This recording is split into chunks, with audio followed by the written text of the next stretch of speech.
Welcome to the Living Spiritfully podcast. Here is your host for today, Paul Galloro.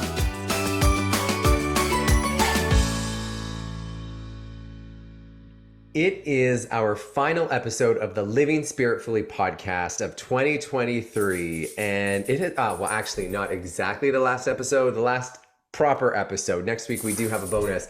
But I'm so thrilled because we're here with Crystal Eves. We're talking about Capricorn, and I'm sure we're also going to talk a little bit about the winter solstice that happens in another day or two, because the winter solstice kicks off Capricorn season. It does. Yeah. It does. Hi, Paul. Hi, Crystal. Thanks for having me on here. Yeah, it's true. The Capricorn is the start of winter. So the solstice and Capricorn are deeply intertwined. I really, it's one of my favorite times of the year, actually. Same. You like it too? Yeah. Why do you like it? Because I'll tell you why I like it after. Well, I just, there's something about the whole idea of darkness, it being the longest night of the year, but also the opportunity for us to go and search for where the light is, to find that light within and celebrate it. Kind of like Sagittarius is all about bringing the light, the artificial light in the dark times. I just love that day is an opportunity to observe that in our lives. Oh, that's really cool. That is not why I like it. I really like it because I actually can feel in my body, it usually takes a day or two, maybe even three. And I start to feel the lengthening of the day and then what it's doing in my body. And I know, so on the solstice, I'm like, oh, I made it. I made it through that dark season. And now it's going to start getting lighter and lighter. And I know the energizing effect that has on the body and on my psyche generally. So I really look forward to knowing that slow decline of the light that's it. And now we're coming out the other side. I'm just like, I'm so happy for it when it happens. I love that. The image that I saw in my mind is that now we're starting to orient towards life again, things starting to come to life. Yeah. And it's, I studied a little bit of circadian rhythm. And so I kind of know like the mechanism by which that, that happens in the body. And then, there's like, as light goes into your eyes, it sort of affects some of the chemistry that's going on and it delays the melatonin release in the body. So that just sort of like, and then it makes you just feel more alert. And, nice. And then I like that awake feeling. As much as I like sleeping, because I really do, I really love that awake feeling. And when we get to the summer solstice, which is the start of Cancer, I always feel a little depressed because I'm like, oh no, here it comes. Now that was the longest day we had, right? So I get to enjoy the opposite of that. Yeah, I love that. Yeah. That's awesome. So now with Capricorn season starting, let's talk a little bit about the Capricorn archetype, because again, we had our Capricorn session with you recently. And once again, you helped me fall even more in love with the sign. And now Capricorn was a challenge for me, or is a challenge for me. My father's a Capricorn. Okay. And I dated many Capricorns for a period in my life. So, right. So yeah, it was a bit challenging, but now I understand them. I keep on understanding them a little bit more thanks to you. So let's talk a little bit about the Capricorn. Capricorn. Well, Capricorn is what we call a cardinal earth sign. So it's grounded in reality. It's a practical sign. It's an achieving sign. It's realistic about what is and is not possible, what is and is not actually happening. Capricorn is an energy that gets things done in the world. It can just keep marching forward, just like the days march longer. Capricorn just marches toward what it wants. And success comes to Capricorn fairly easily because they know how to get it done. They show up, they're responsible young. I love Capricorn energy because I just find first of all, I find them hilarious because they're so sarcastic, and they have this dry sense of humor, and everything they're saying is sort of like, it's got this dose of reality in it that you can see, and it just makes me laugh. But it also has this absurdity about it, in the sense that, a really aware Capricorn kind of realizes that they're chasing something that may not be meaningful. Like if you're dealing with a Capricorn who's not really that aware, then they're going to just be like, well, these things are important, and you've got to get a big house, and you got to get money, and you got to do these things, get a good job, and march forward toward it. But if you're with a really aware Capricorn, they're going to go, I'm doing all these things, but isn't it kind of ridiculous? Because they can also see the reality in the chase, and that I'm just going to, at some point, just going to drop dead. So why am I doing all this? Like, they can see reality in that sense too. So I find them very amusing in that way. You want a Capricorn running things, and you want a Capricorn in charge, because they're going to make sure it happens. They're going to show up on time. They're going to make sure everything's running properly, and they're going to see opportunity where it exists. So it's a pretty good sign. Yeah. Mm-hmm. Yeah. One of the things that you had said in our session, and I mentioned that to you before we hit record, where you were talking about the challenges with Capricorn is that sometimes they, and I'm going to paraphrase here, so if you can remind me exactly, but about the whole, if they don't see something about the value of, I know I just said it to you and now my mind's going blank. Yeah, no, I remember. Capricorns will, especially when they're younger, will understand value based on what society values. Because they're like, hey, I'm living in this system. Why not operate within this system? So this system has a scoreboard that looks like your bank account. It has a scoreboard that looks like your bikini body. It has a scoreboard that looks like these things that society says are important. So if I have these things, I'm winning. And if I don't have these things, I'm going to try and work to get them because I want to be winning. If you don't value these things, I don't know what you're doing. Right. That's kind of where they don't understand a person who drops out of society, who lives off the grid, who isn't trying to sell their work, who just wants to be free. They don't get it because it just doesn't fit within this paradigm. They're like, we're playing this game. Why aren't you playing? And why are you playing it this way? I don't understand. And so Capricorns really they really have to have other elements in their personality to be able to appreciate that about another person. Yeah. Right. The image, and I think you shared this at one point too, with about the goat. The goat is the symbol of, well, the goat fish is the symbol of Capricorn. But about climbing to the top of the mountain. That's kind of like what Capricorn does. It works hard to get to the top of the mountain for the highest vantage point of life, or to win. I'm higher than you. Right. I did it. Yeah. This is the problem that can sometimes happen with Capricorns, is they can get to the top and they go, what did I do this for? There's not even anybody up here to pat me on the back.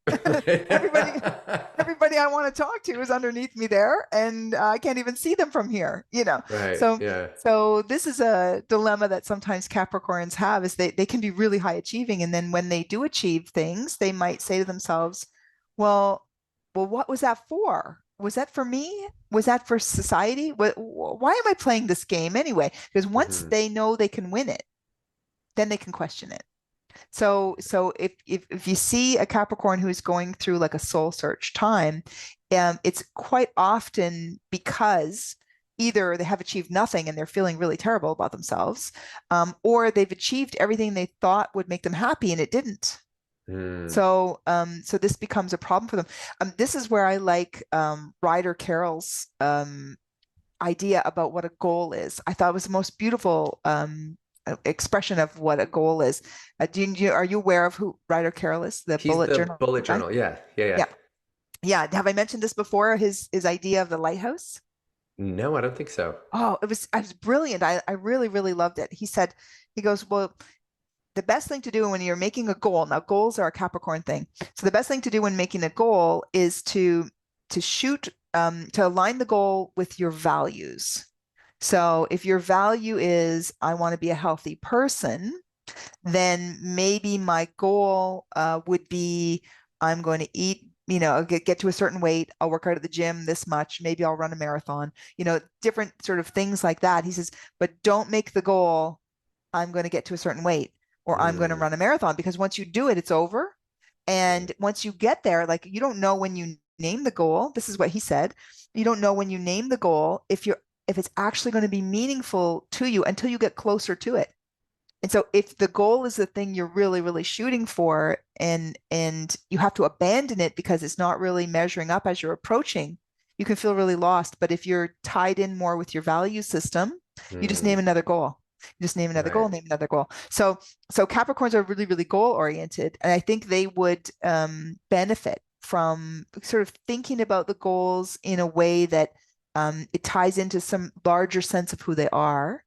And that means that if they fail at a goal, or if the goal is not really the ultimate fulfilling experience they were expecting, is okay. It doesn't really shadow the path. You're still on the path.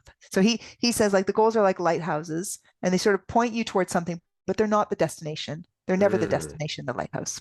Yeah. I love that. Yeah, I really enjoyed that when I saw that. So I would encourage people to check that out. That was Nick Milo's Linking Your Thinking podcast or YouTube with Ryder Carroll. Okay, awesome. I'll put that link in the show's notes for anybody that is interested in checking that out. Now let's talk about like Capricorn season itself. What can Capricorns and people in general look forward to in the coming month? Oh, in the coming months? Well, we're coming out of a retrograde for Mercury, and Mercury's been hovering around Sagittarius and Capricorn. So if you're one of the people who's had some like difficulties with communications or any of those technical things that are sometimes associated with those Mercury retrogrades, they may be winding up. What usually happens, however, is that we get to revisit what we're doing. So we're sort of going back over some of the things that we were going over before. So sometimes we might just have a goal, then revisit that and reform that goal, or we might start something and then refine it. And so we're progressing through it. I think the actual retrograde shadow isn't even, like, sort of extends beyond the Capricorn period. But the idea is that we might be in a process during that time where things are starting to revisiting and refining and so on. One of the things that is happening that I did want to talk about relative to Capricorn is that, like, this year, Pluto is, like, this upcoming year, Pluto is moving out of Capricorn, where it has been since 2008. Very long period of time.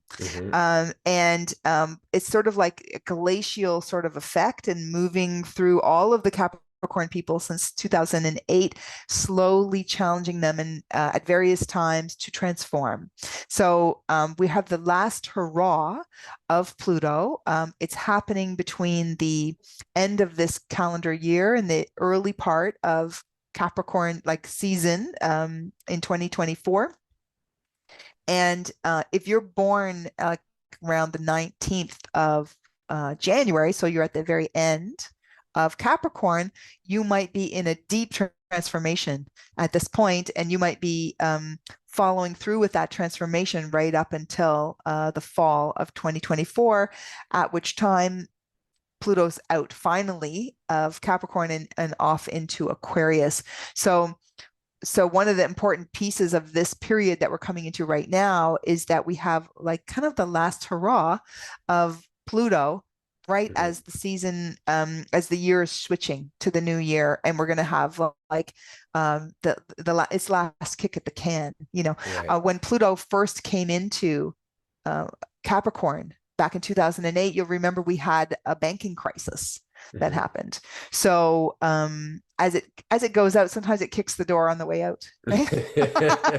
So we're not sure, exactly what's going to be happening, but typically what occurs is that institutions that we feel are entrenched deeply can be challenged when Pluto moves through Capricorn. And so the banking system was a pretty stable institution.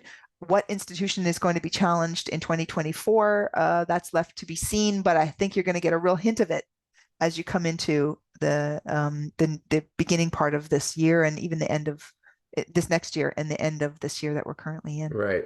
Didn't because Pluto retrogrades for like 6 months out of the year, right? So he's very slow moving through. That's why it takes him like almost 20 years to go through a sign. Yeah. Didn't he already went into Aquarius this year, then March. Moved out.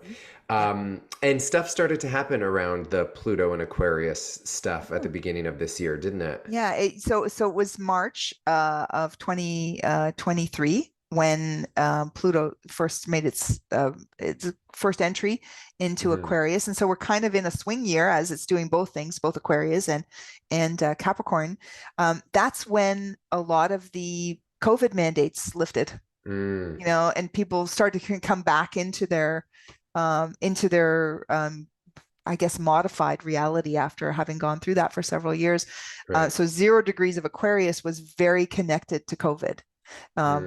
We had Saturn and Jupiter at 0 degrees of Aquarius when they first came together at the end of 2020. That's when the vaccines were first announced.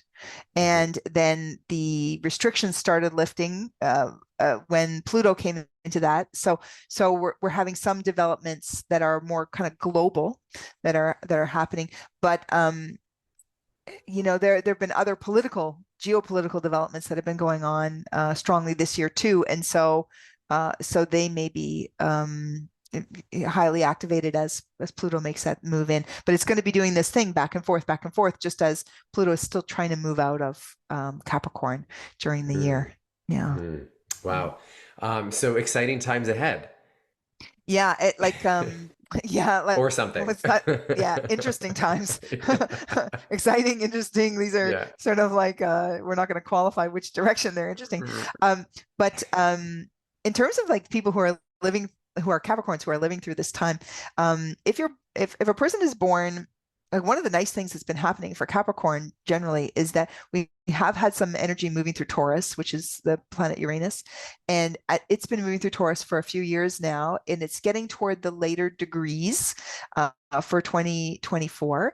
And this is really exciting for people who are born under the sign of Capricorn. It means that if you're born in the kind of the last week of the sign of Capricorn, which would be anywhere around the 13th to the 19th, you're going to have you might be feeling really, really invigorated about things. You might be feeling like, okay, I can, I can feel alive in new ways, or exciting new things may be coming forward. And because that kind of coincides with the Pluto, the ending of the Pluto, which is late Capricorn, and we have this late Taurus thing going on. They're in a nice configuration in the sky. So I'm hopeful for what may be coming for the year for everyone as a result of that. A few years ago, like between 2013 and 2017, those two planets were making terrible angles to each other. And if people were, sort of experiencing that in their own life, they were having all sorts of challenges that were happening. And I think we mentioned at some other point on some other podcast about all the concussions that were happening to people at that time. So that people were, losing their jobs and their relationships and their houses and their health. And it just seemed to be, for the people who were having it, it just like sort of took them out at the knees. Well, now these two planets have sort of changed their arrangement with each other, and it's more harmonious.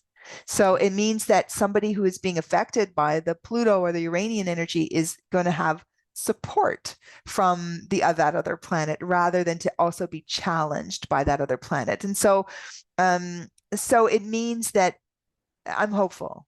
I'm hopeful for how things may develop for anybody who's in a state of transformation. This is across the board. This is not just exclusive to Capricorns. But anyone who's in a state of transformation this year, I'm hopeful that it could be a really powerful, energizing, very exciting kind of development for them. It's more likely to be that now than, say, in 2013 to 2016, where it was more likely to be extremely challenging and difficult kind of transformation. So that to me, if we're having some things rearranging in the world, maybe there's a glimmer of hope here that things could improve somehow. So I'm just, I'm a little bit on the overly optimistic side, but which is kind of sacrilege in the Capricorn season. But that's my hope anyway. That's my hope for the upcoming year. Oh, I love that. I'm gonna lean on your hope because we need more of it. So thank you for that. Yeah, if we can all hold a vision for something better, then maybe we can all have something better. Yeah. Yeah, I love that. Crystal Eves, I love you so much. You're gonna stop by next week for our Christmas episode. Yeah, I will. Awesome. Sure. Awesome. Yes. Love that and love you. Thank you so much. Anything else to say about Capricorn season before we go? No, that's all I really wanted to say. Yeah. Okay. Awesome. I love you. We'll see you next week, and then we'll see you again next year. Love you too. Bye. Bye. And now, from talking about the longest night of the year, we are sitting down with Dr. Patricia Rennie here to talk about winter wellness. Hi, Dr. Pat. How are you? Hey, Paul. How are you? I'm really good. Okay, really quick, because you just finished a 60-day self-care journey. Sum it up in 5 words or less. How was it? Oh my goodness, 5 words. It was challenging, but it was rewarding. I learned a lot about myself, and I'm looking forward to the holiday season, but I'm also inspired for January to continue to make changes that will increase my longevity and my ability to live better longer. I love that. And that's your thing, live better longer. Yeah. I love it. Adding life to your years, not years to your life. Yeah. Yes. Now, speaking of, we are in a couple of days, it's going to be the longest night of the year, the winter solstice. We've been in the darkness for such a long time, but with that, our bodies are not doing what they were doing 6 months ago while we were prancing around outside in the height of summer. So we're talking about winter wellness today. What are some really important things that we need to know about taking care of our bodies this time of year? Okay. Wow. It is. It's deep and dark and cold, and so many people want to hibernate. I mean, we're not bears. We are not bears. We do not need to load up on calories and hide inside for the entire winter, but it's certainly what we feel like doing some days. Yes. And I think that's the natural rhythm. I mean, certainly where we live in this part of Canada, then that's the natural rhythm where the days are getting shorter and colder, and the nights are much longer. So it takes a lot more effort, I would say, to maintain your physicality during the winter, particularly your physicality outside, right? I know that you don't like to go outside when it's cold and dark, but we're Canadians, right? So I think it's really important to maintain your exercise level, and just figure out how you're going to do that you enjoy doing it, that you want to do it, and you can maintain it, whether it's an indoor class, an indoor bike, a treadmill. I'm still gonna go out every single day with my dog, and I have appropriate wear that I'm not cold. So I think that's really important, to make sure that you have the tools you need to keep doing what you're doing, because I would trade a warm, cloudy day in winter for a cold, sunny day any day of the week, right? Because that bright sunshine hitting our pineal gland, it just makes you feel so much better. So even if it seems like it's dark getting out and getting those sun's rays, even through the clouds, into that pineal gland are so important for our circadian rhythms. So yeah, activity level, don't let it go by the wayside. I have so many patients who are like, oh, it's too cold to go outside. Oh, it's too hot to go outside. Just go outside. See? Yeah, Dominic wants to go outside saying, can we go outside? Oh, yeah. I'm not going to hear the end of it until we go for our 1 hour walk. I didn't say the W word anyway. Too funny. And then I think it's really important that we, because we are inclined to slow down, and that I think it's totally appropriate to slow down and be a little bit more internal and a little bit more, relaxed and internally focused. But not to increase your calorie load when that's happening, right? So also we're very much, or we should be naturally inclined, as the world's becoming more yin, the world's getting darker, colder for us, we should be eating more yin foods. So yin building, warming foods. So stews and soups and roasted vegetables, warmer foods. Like if we didn't have the food delivery systems that we have, so much of what we see in the grocery store would not be available to us at this time of year. If we were living on what we could grow in Ontario, well, minus greenhouses, we'd be eating potatoes and onions and garlic all winter, right? So just focusing more on those sort of root vegetables that have stored food underground for the winter for us, and nuts and seeds. And for the people who love salads, then making sure that you have some cooked, roasted, warmed elements in the salad so that it's not all completely raw. Because in Chinese medicine, we talk about cold, raw food damaging the spleen, and the spleen is one of the major digestive organs in Chinese medicine. So people who have a damaged spleen will be bloated and have loose stools and lower energy. So warm cooked foods. So maybe you have some roasted squash in your salad, some cooked chicken in your salad, some salmon in your salad, some cooked eggs. So it's not just all raw foods then. I love that you mentioned that, because I'm a huge, like, once it's too cold for me to go outside, I stop salads. I mean, I'll have one every now and then, but like you said, I like to have something warm on there, because I can't do cold things in the wintertime.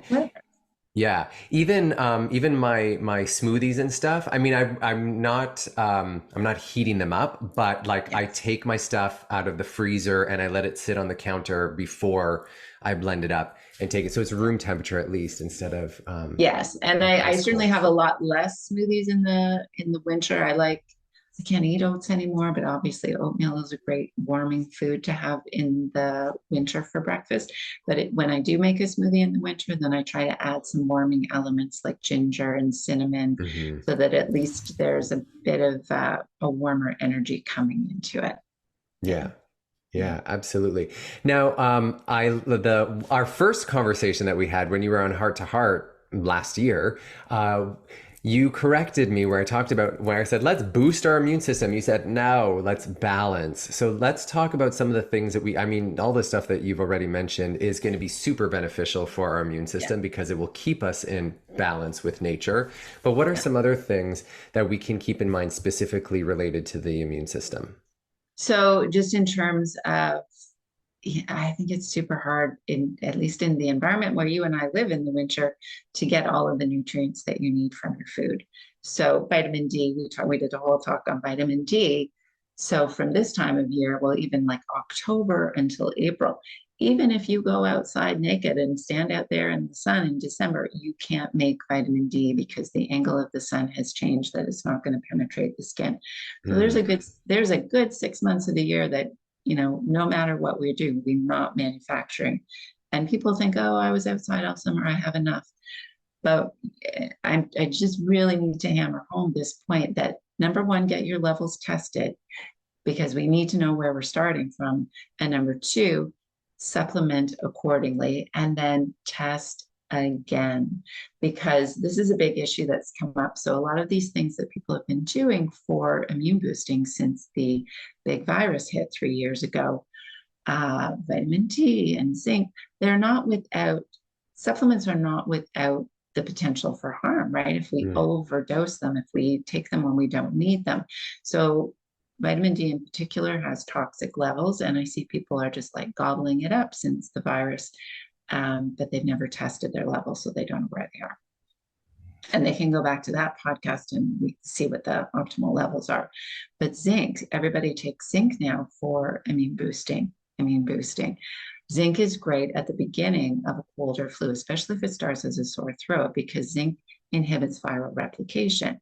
So if you have those zinc lozenges that you're sort of sucking on and you're holding the zinc close to your throat for a little bit, that's great for a cold that starts as a sore throat, but just generally through the body, good immune support.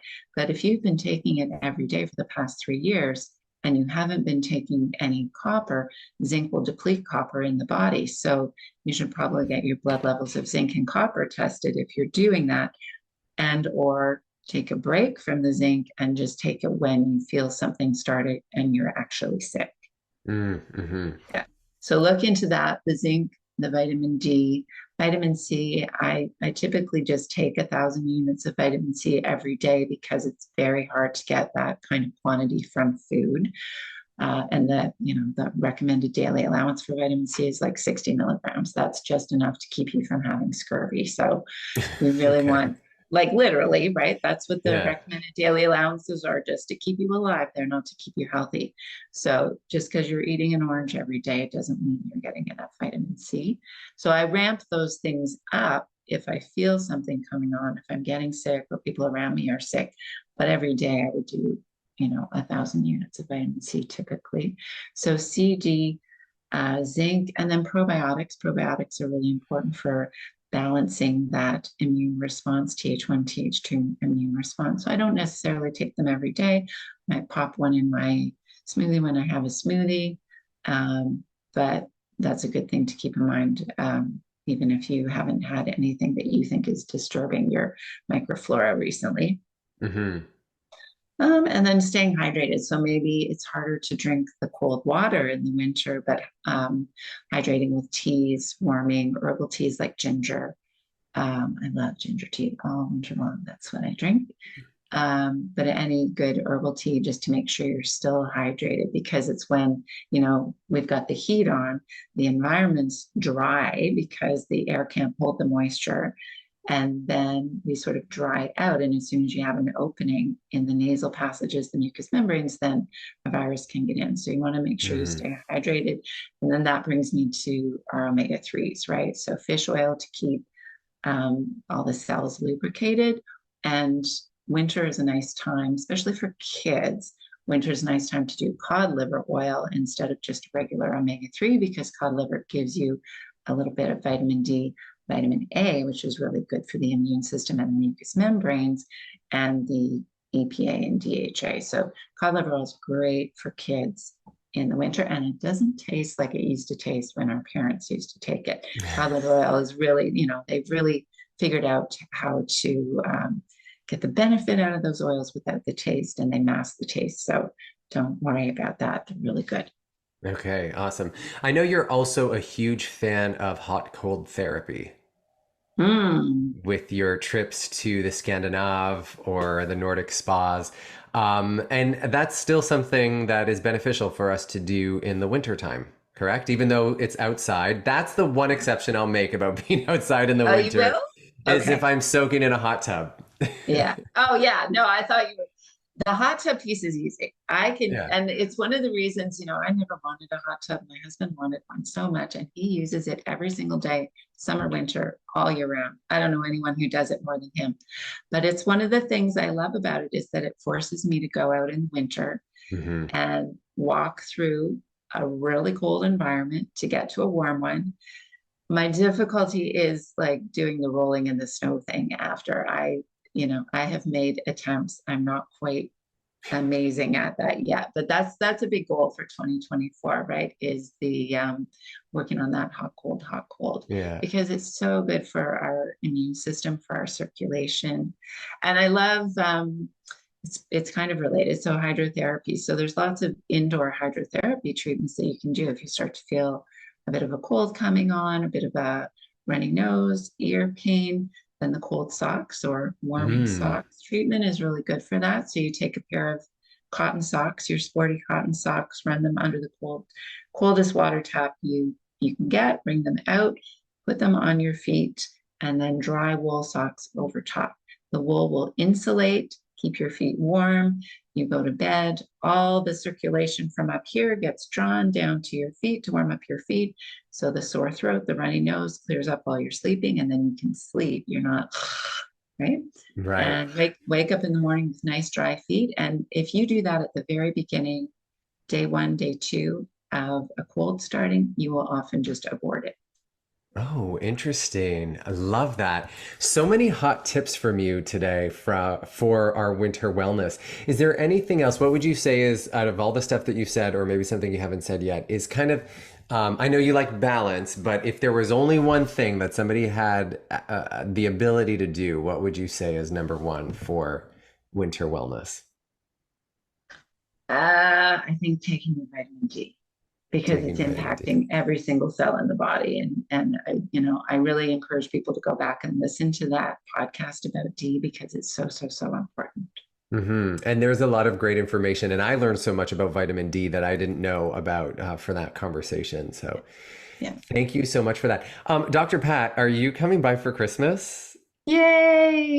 Cheers! Yay. The next time we see you, it will be for our holiday special. And I can't wait to sit down and have a little chat with you over some vegan eggnog. Or do you drink regular eggnog? Are we putting alcohol in our eggnog yet? 60 days of self-care? I have to decide if I will, because I have to like figure out where I'm going to spend those, what do we call those exciting little things that we put in our life, that we don't overdo them, but we do them just enough to make us happy. I love that. All right. Well, I'll have it ready for you if you want. Otherwise, we'll just sip some tea.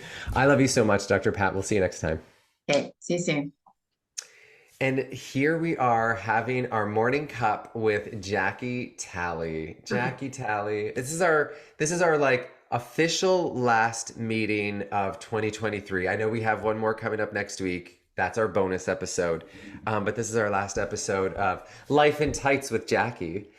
So, how are you doing? Well, it's almost Christmas, and it's time for me to get my rear in gear. Oh, I love and get it done. But I'm trying to, just take one step at a time and not get overwhelmed. So I'm okay. Yeah. I don't even know. We're recording this in the week that Mercury goes retrograde, or went retrograde, and I just feel like I got my butt kicked this week. But I'm not crawling my way out of this week. I'm just walking out of it like, oh, thank God that's over, Yeah, me too. It sort of took me by surprise, even though I was planning and doing things in advance. Yesterday, it kind of hit me that it's too much. I've got to, trim it down, slow it down. Yeah. Yeah. Yes. Oh my gosh. I love that. This weekend, so when this episode goes out, so the past weekend is my last kind of festive weekend before, we get into the holidays and it's all family stuff. But like the multiple parties that you have to go to, that ends this weekend, which I am looking forward to. I love it. I'm excited. And also I'm looking forward to just kind of hibernating for the next little bit. Me too. Yeah. That's my reward. Yes. The hibernation. I went to a party last night and sat in Santa's lap, and he asked me, what did I want for Christmas? And I said, free time. What was his response? He said, elves can't make that. He said, you'll have to be a good girl. Oh, wow. Okay. This sounds a little bit more flirtatious than, but I like that. Yeah. Yeah. Free time. You know what? I'll take it. I'll take it as well. I mean, blessed that we have all these options that are filling up our time. And then also, how lovely is it to just have some free time? What do you like to do in your free time? Tell me, like, if Santa gave you all the free time in 2024, how would you spend that time? Oh, goodness. I have so little of it. It's hard to say. But something I like to do is to just, I call it wandering. So to not have an agenda, not have a list, and just kind of wander. I could go in this room and I see, okay, I'll, look through this stack of magazines, or go in another room and say, oh, yeah, maybe I'll watch that show on TV. So just having those random options, which is something that I don't usually have, or don't think I have. I probably do have it, but I don't recognize it. Do you like to wander? Like, excuse me, are you primarily wandering in your home and being around there, or do you go out and wander sometimes, whether it's like a I walk in go nature out or the and wander mall? some, yeah, like or even driving. Like I Yeah. usually have to leave the house, go straight to where I'm going. So maybe I'll turn in another direction, or maybe I'll Mm, just kind of slow down and look at the scenery. And yeah. yeah, or go to a mall and kind of wander in and out of stores. Yeah. Yeah. Yeah, I like that. You know what? Put that on my list for 2024. I want to have more time to wander, or more, because even if I don't have that time to wander, like you said, going from one place to the next, I already know I'm going there, but maybe I can wander my way Hmm. there. Uh, Meander oh, I like this word. or mosey, Yes, mosey mosey on on. over. Yeah. Yeah, I love that. I love that. Yes, sign me up. Subscribe to that for 2024. I like it. Okay. But speaking of 2024, because we're going to go into the beginning of the year stuff that happens in the fitness world, and not just in the gyms, because this kind of mentality of January 1st of get into shape kind of thing exists, not just in the gym, it exists everywhere, right? So one of the things that I was kind of playing around with in my head last night, and I learned recently, and I just shared this with you, I'm a verbal processor. My therapist told me that, and I'm like, oh my God, that makes sense. I wish I knew that before various relationships and friendships and partnerships that I've had. But anyways, I'm a verbal processor, so I don't have it exactly out yet, but I thought maybe we could talk it out a little bit. Um, is I'm kind of focused on my languaging that I use in my class. Like I'm not one that subscribes to no pain, no gain, although there is a fun little like a fun little saying that I like to say for leg day when I work leg day in the gym, and that's no hurt, no tight skirt. And I thought you'd appreciate that.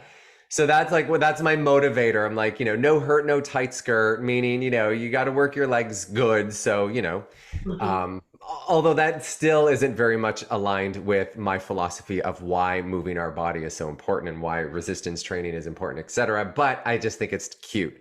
But just languaging and how we refer to our bodies, how we refer to movement, and how we um, not only refer to our movement, but how we feel about our movement, right? Like the example is I on Thursdays, I teach 2 power yoga classes at 2 different places. And I catch myself from time to time because power, we're focused on a little bit more strength. There's generally, we hold postures for a little bit longer. So it does have like a workout element to it. Like your body is definitely going to feel some sort of strengthening in a power yoga class. And I catch myself every now and then, like if we're like yesterday, for example, we did 90 seconds of lunges up and down, up and down. And you get to like the minute mark and you're like, ooh, you feel the heat building in your legs. And then like I crack a joke like, oh my God, we're gonna blow our legs, or we blow an ass cheek, or oh, you feel that burn or whatever. And I was thinking even that might be a little bit too, like I feel it still perpetuates that idea of, oh my God, working out hurts. Because then when we got on the second side, listen, I get it, 90 seconds of lunges, but let's get over it for a moment. We're going to do it on the other side. How are we going to show up? How are we going to transcend this? How are we going to come out stronger?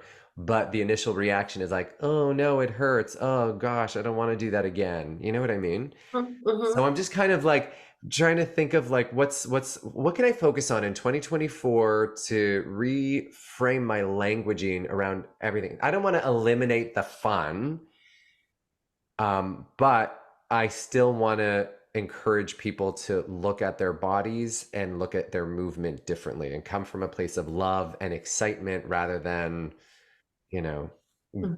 begrudging or whatever, thinking of something as being grueling. You know what I'm saying? Yeah, yeah. Well, I think you almost said it all. um, That's me verbal processing.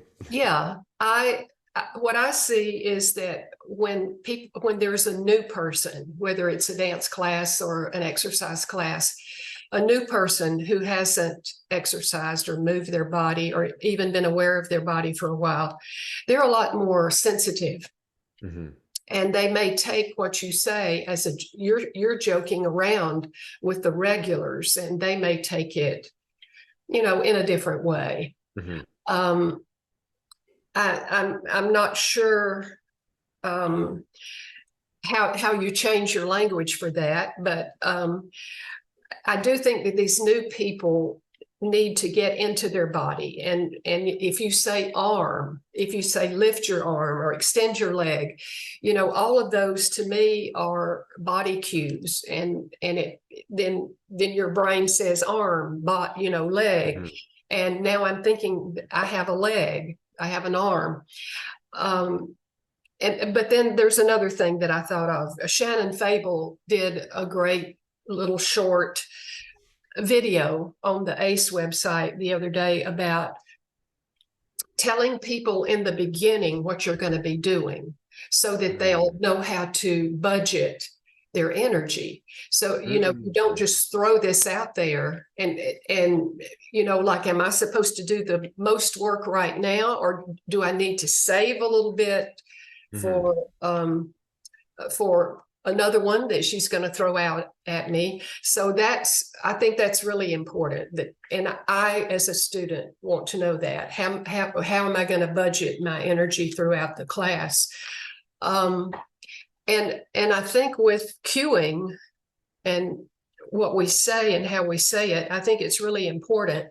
And I've tried to remove the things that might be more intimidating. And I'm not sure right now what those things would be, but it's like no pain, no gain. If it's not doing any good, and those kinds of things. Because I don't think people need to hurt themselves. But I do think that as they move along and you're educating them, they need to understand what overload is. So as a general fitness principle, you don't get any better unless you do a little bit more. You don't have to do a ton more, but you're going to do a few more reps, or you're going to keep going for a few more seconds. And it doesn't have to be a lot, but just a little bit more, just to challenge yourself. So I don't know if that's helping any, but those are my thoughts right now. Yeah, well, I love that. So let me ask this question, because you hit it right there. Like, overload is an important principle when it comes to fitness. So how can we encourage our participants to lean into the overload, to not be scared of it, but to be like, I'm curious, how many more could I do when my body wants to stop? Right? Because there's this quote that I used to hear a lot. One instructor say is, I'm trying to remember it exactly, but something to the effect of, your body loves this, your mind tells you otherwise. So like, our bodies are designed to move, right? So our body loves to challenge itself and go into this overload. But it's our mind that says, this hurts, can't do it, no, right? Like, yes, there are times when the body's going to be like, no, this actually physically hurts. It's not good for my joints or whatever, that does exist. I don't want to say that, that's not a thing, but we have to we have to encourage our participants to discern between, what is my body actually saying, no, stop immediately because I will die? And what is my body saying, whoa, I haven't felt like this before? And the mind going, oh my God, this is bad, it hurts, stop. Right. You know what I mean? Yeah, I think one thing, if I were the participant, I was in a weight training study one time for old women. It helped me. I knew we were going to be doing heavy stuff, but it helped me to know how many I was expected to do. Then I could do my mindset and pace myself so that I could do that many. And if the trainer said one more, I could say yes or no. I could do it or not do it. So I think all of that is teaching people to listen to their body and to just have that mindset of, this is what I'm going to be doing. I'm in fitness class, and we're going to be working, and it's not like going on a picnic. So there's going to be a little bit of discomfort, but I can manage it. I can do this, and I'm with my friends, and we're having fun. So yeah, I ran out of words. Well, I love that, and that's something that I'm gonna kind of focus on for the next little while is that like sort of like pre-framing everything. Hey, this is what we're gonna do today. I mean, I do that for the most part, but I think I like this idea of not only pre-framing the physical stuff, but pre-framing the mental stuff. And saying, hey, it may feel like it's a challenge. Watch what's happening in your mind. Watch what's going on in your thoughts. Notice that point where where your mind wants to pull you out of it, and see if you can stay in. That's probably your point of overload. See if you can stay there for another 1 extra rep or 2. Get what you can out of it. Yeah, I like that idea. Yeah, and I thought about the 1 rep max. You know, it's called a 1 rep max for a reason.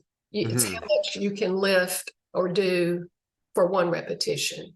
Right. And then everything is based on that. So when people come in and they're so gung-ho, they're probably thinking, I'm going to do a 1 rep max 100 times. Right. No. No, yeah. So, again, it's what's in the mind, and it's education. Telling them, you know, this is very heavy. This is going to be very heavy, but you can do it for 1 time. Or we want to see, okay, that was 85. Can you do 95?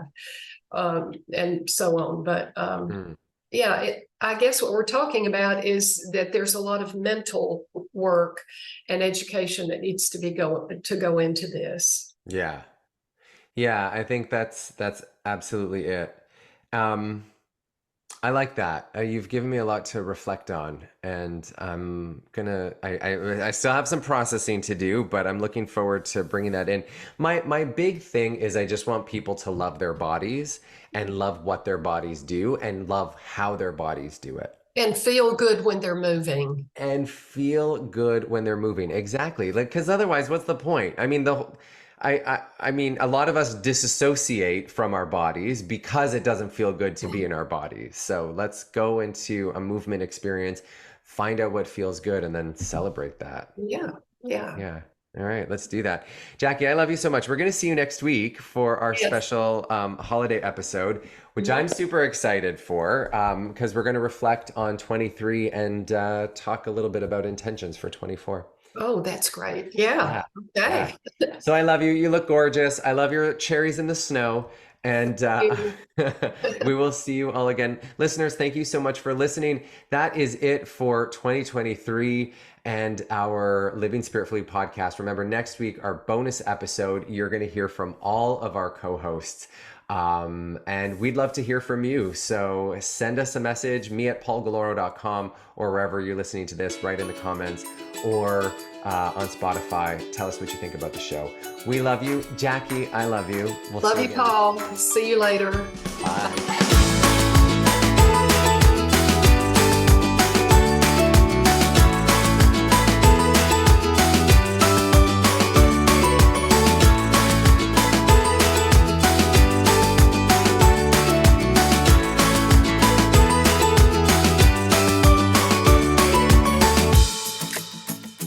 The Living Spiritfully podcast is a Spiritful production. Executive producer, Paul Galloro. Co-producers, Claudia, Micco, and Catherine Stilo. A big thank you and much love to you, the Living Spiritfully community, for liking, subscribing, sharing, and supporting this podcast.